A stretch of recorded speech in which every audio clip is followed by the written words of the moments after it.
Oke, bismillah ya. Jenis kebahagiaan itu ada 3. Mari kita cek ya, apa saja itu.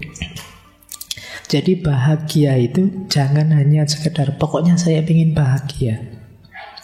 Kita harus jelas dulu ingin bahagia yang apa. Kebahagiaan yang lahiriah ataukah kebahagiaan batin atau kebahagiaan yang hakiki. Ini nanti beda-beda.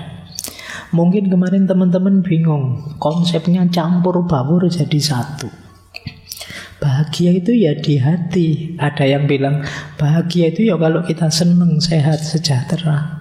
Ada yang bilang bahagia itu ya ketika kita dekat dengan Allah, ketika kita ma'rifat dan lain sebagainya. Oleh hamka, untuk lebih mudahnya, ayo kita bagi saja. Ada kebahagiaan lahiriah, ada kebahagiaan batin, ada kebahagiaan hakiki. Hakiki itu hakikat sejati, puncaknya kebahagiaan. Jenis-jenis kebahagiaan ini saling berkait. Untuk bisa bahagia secara batin, lahir kita harus bahagia. Untuk bisa menemukan kebahagiaan hakiki, batin harus beres, lahir juga harus beres, sudah bahagia. Tapi kalau kita berhenti di kebahagiaan lahir saja, bisa saja kita tidak mendapat kebahagiaan batin dan tidak ketemu kebahagiaan hakiki. Itulah mengapa banyak orang kaya, banyak orang sukses, tapi tidak bahagia. Kenapa? Kebahagiaan yang dia miliki hanya kebahagiaan lahir. Dia belum menggarap ranah kebahagiaan batin. Kita kan kadang-kadang heran dengar berita, apalah artis Korea sukses, cantik, pasangannya ya cakep, stres, depresi, bahkan ada yang sampai bunuh diri. Itu kan kita geleng-geleng, kurang apa ya? Wong saya mimpi kayak gitu, saya pengen kaya, saya pengen pasangan yang hebat, saya pengen punya rumah, punya mobil. Mereka punya semua yang saya inginkan, tapi kok stres, kok tidak bahagia? Nah, karena yang kamu sebut, yang kamu kejar tadi adalah masih kebahagiaan lahir.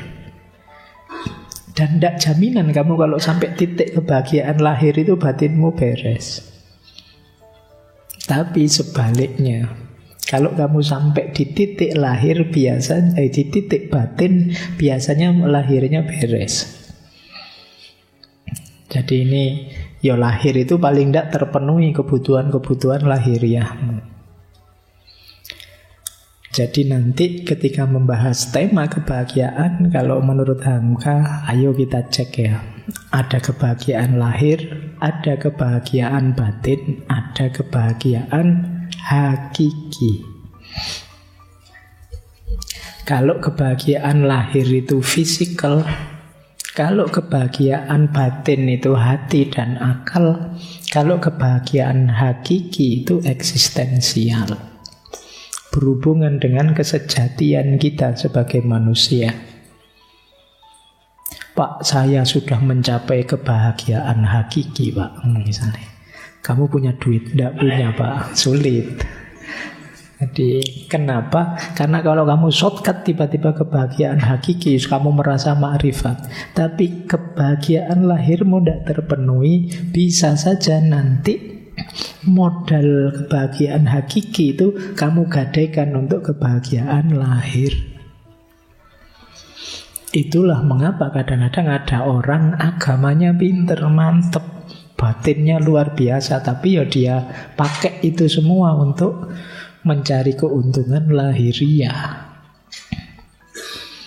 Jadi karena dia yang bawah belum beres, tiba-tiba merasa sudah atas, atau sebelumnya belum nyampe sih sebenarnya, hanya actingnya saja. Banyak orang sekarang acting. Ada yang acting jadi orang pinter, ada yang acting jadi ulama, ada yang acting, banyak orang acting. Kamu harus hati-hati hari ini. Karena sekarang fasilitasnya memungkinkan. Kamu ingin jadi apa saja, apalagi dunianya dunia media sosial, dunia digital. Kamu bisa jadi apa saja yang kalian inginkan. Kalian ingin jadi paling hebat, bisa. Kalau di dunia nyata pendiam, kalem, tapi begitu masuk dunia medsos gowanes, itu banyak yang kayak gitu. Jadi kamu bisa berubah 180 derajat.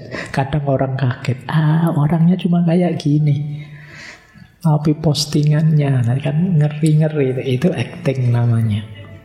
Nah, kebahagiaan juga begitu.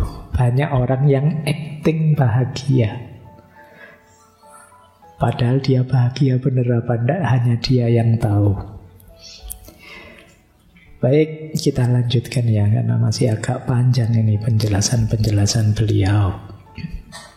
Sekarang kita jelajahi jalan-jalan menuju kebahagiaan. Untuk menuju kebahagiaan, kita harus memperhatikan dua aspek.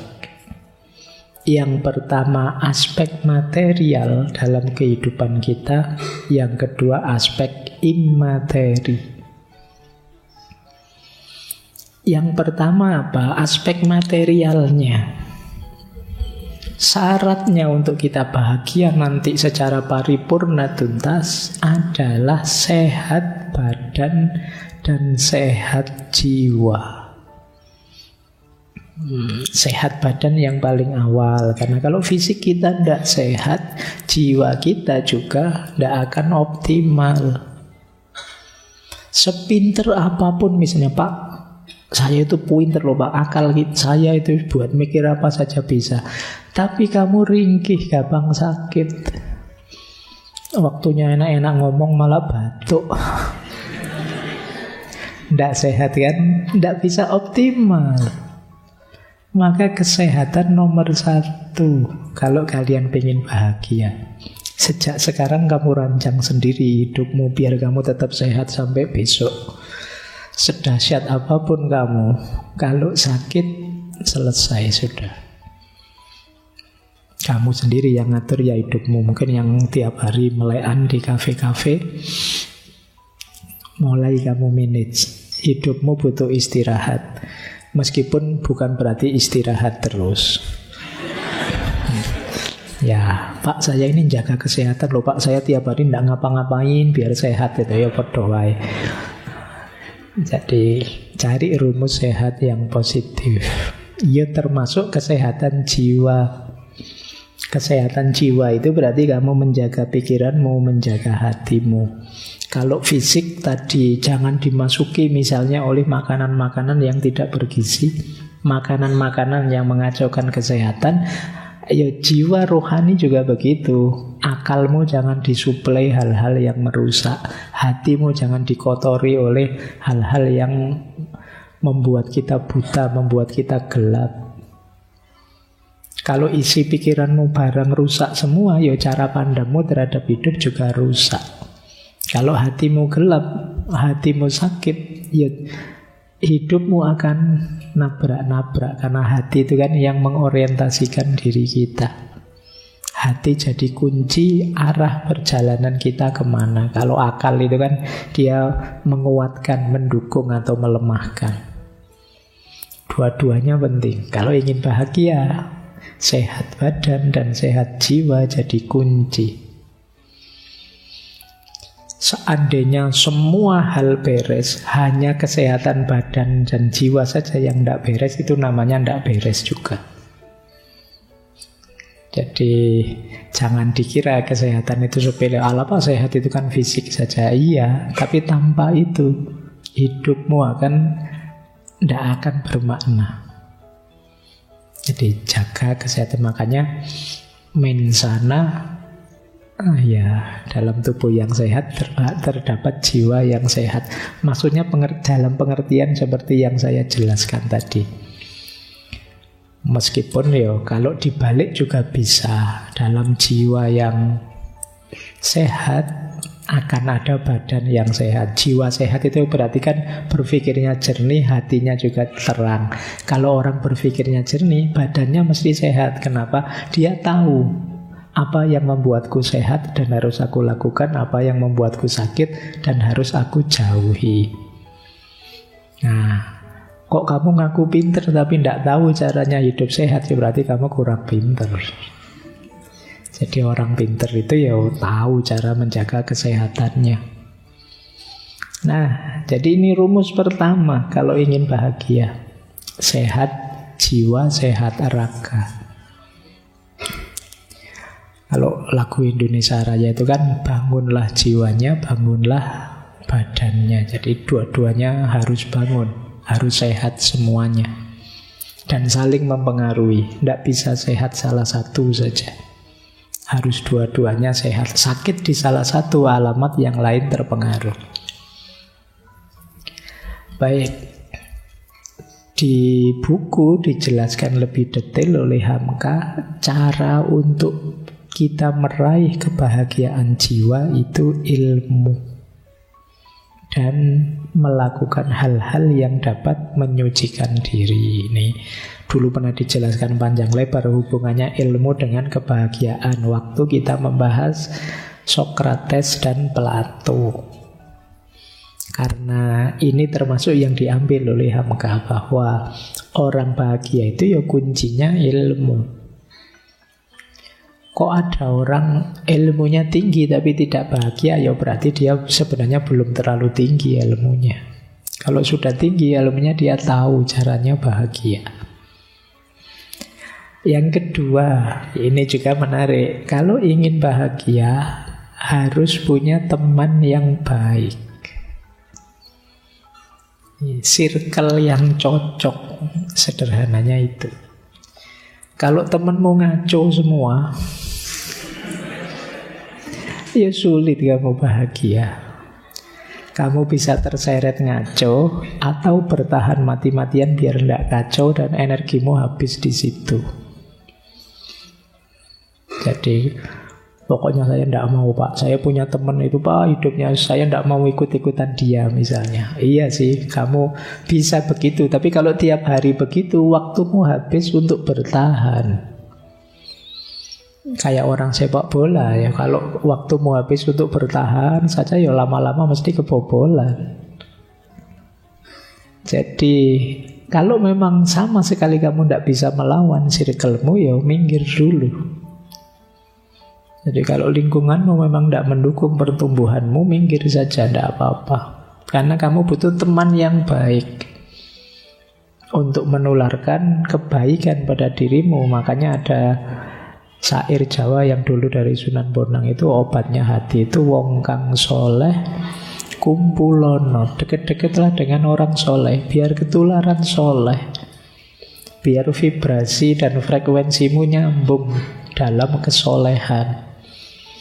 Tapi kalau temanmu tidak beres semua, kamu ketularan juga, frekuensi vibrasi tidak beres. Jadi cari circle yang cocok untuk pertumbuhan cita-citamu. Kalau kamu pinginnya jadi pemain band, kan kamu harus deket-deket teman-teman yang senang musik. Kalau kamu pingin jadi apa, deket-deket dengan teman yang sesuai dengan apa keinginanmu tadi. Ini circle. Jadi cari teman yang baik, yang mendukung kebahagiaanmu. Jangan cari teman yang mengacaukan ritme hidupmu, apalagi yang benci kamu, apalagi yang dendam padamu, apalagi yang dengki padamu. Kamu tidak akan tenang hidupmu.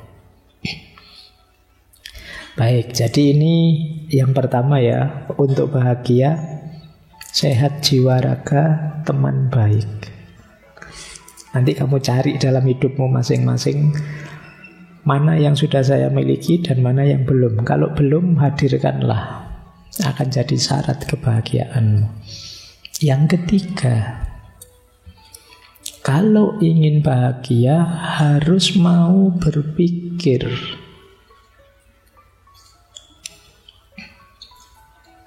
Ini kelihatannya simpel. Loh kan otomatis, Pak. Apa ada orang yang tidak mikir? Menurutmu kan begitu, tapi sebenarnya banyak.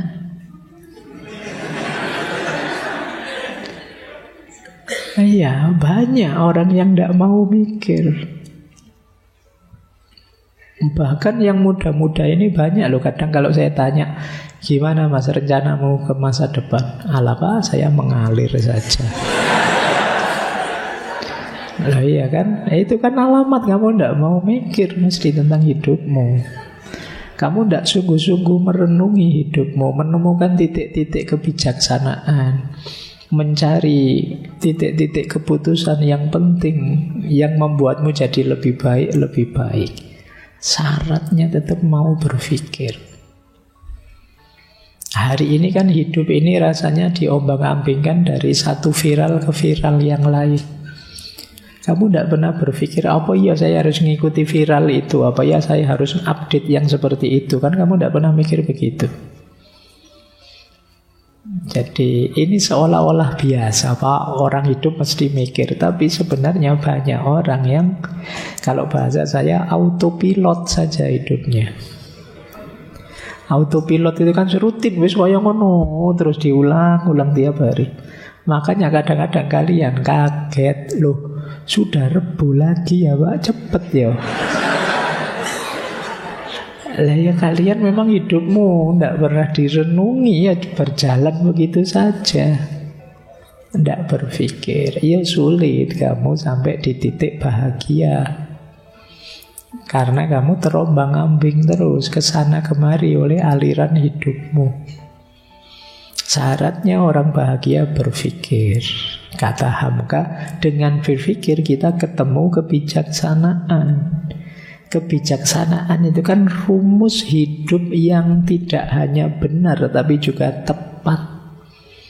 Hidup yang tidak hanya benar tapi benar, kata orang Jawa. Itu kebijaksanaan. Tidak sekedar punya koleksi ilmu, tapi juga tahu bagaimana mengaplikasikannya sesuai ruang dan waktu yang tepat. Untuk sampai di titik-titik semacam ini, mau tidak mau kita harus berpikir.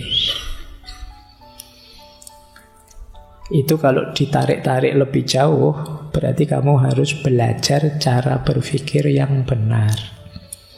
Dan disiplin yang mengajari kita cara berpikir yang benar itu logika, ilmu mantek, adanya di filsafat. Sayangnya kadang-kadang filsafat kamu anggap haram. Sudah males mikir, filsafatnya haram, ya selesai. Jadi kamu kehilangan modal besar yang diberikan oleh Allah padamu. Keistimewaan puncak kebanggaan manusia, yaitu natik, berpikir. Oke, terus selain berpikir kita juga bekerja. Nah ya, atau boleh berkiprah, boleh berkarya sama, yang berhubungan dengan nilai diri dan kemanfaatan diri kita. Itu akan jadi sumber kebahagiaan. Jadi bekerja tidak terbatas yang karir yang menghasilkan uang. Itu iya.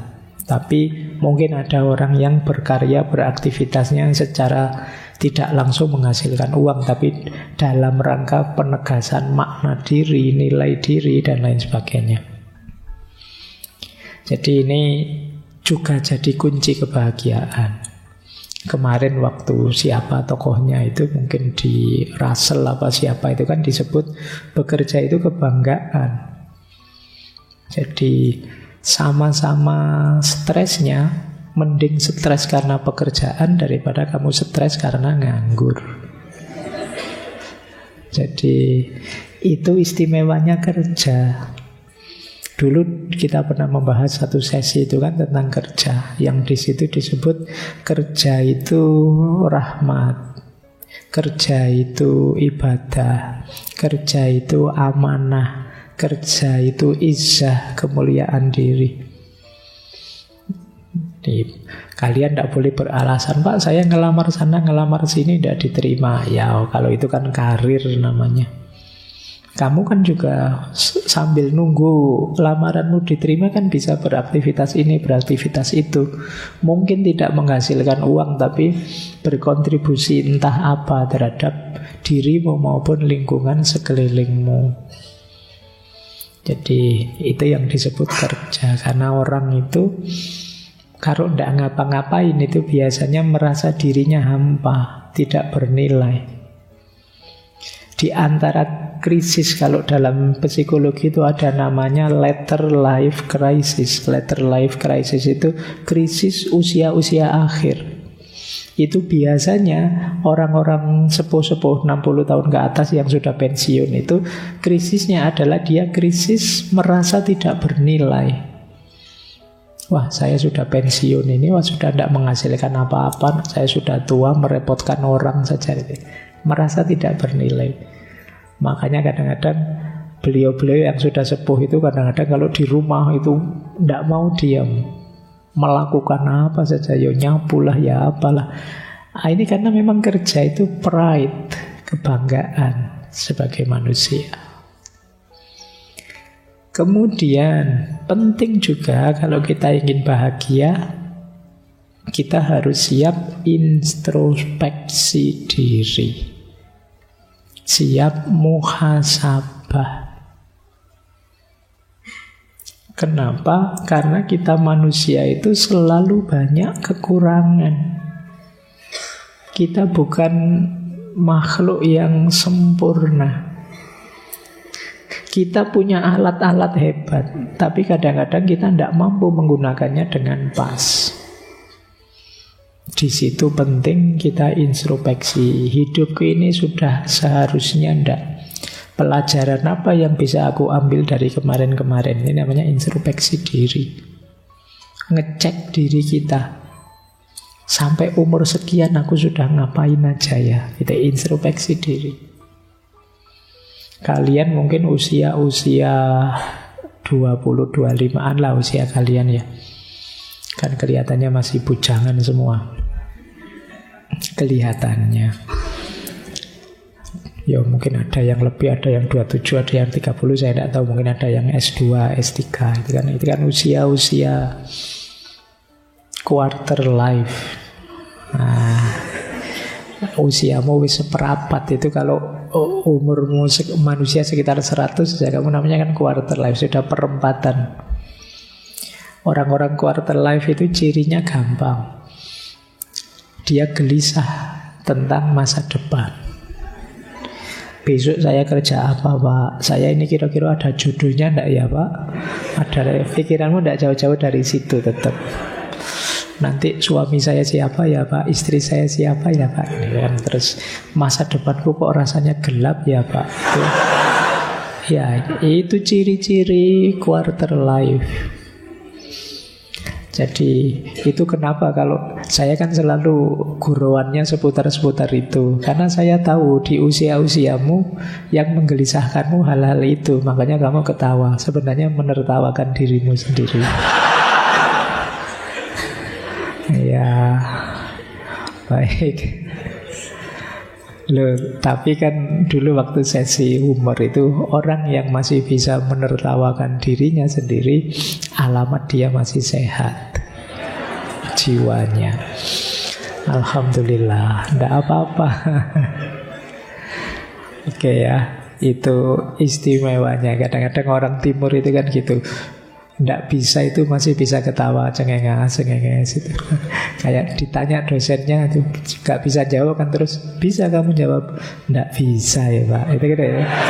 Ngomong tidak bisanya tidak pakai sedih tapi pakai cengengesan. Itu efeknya lebih mengerikan daripada. Baik, introspeksi ya. Yuk kita cek diri kita. Kita baca, kita muhasabai kurang apa.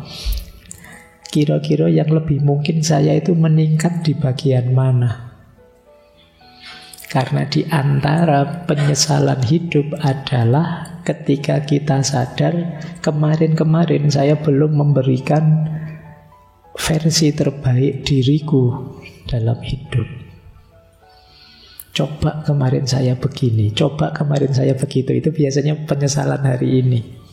Kenapa ada logika coba-coba tadi? Karena kemarin saya belum melakukan yang terbaik. Kalau sudah melakukan yang terbaik semampu kita, meskipun hasilnya tidak memuaskan, ya kita bisa legowo. Ya nilai saya jelek, tidak apa-apa. Ya mungkin memang segitu kemampuan saya sudah maksimal. Tapi ketika kita tidak maksimal, tidak memberikan yang terbaik, begitu nilai saya jelek, kita kan kecewa. Coba kemarin saya agak serius sedikit ya, coba kemarin saya agak mempeng sedikit belajarnya. Di titik ini ayo introspeksi. Jangan jatuh 2 kali di titik yang sama. Baik, ini yang kedua. Jadi berpikir, bekerja, introspeksi diri. Yang ketiga,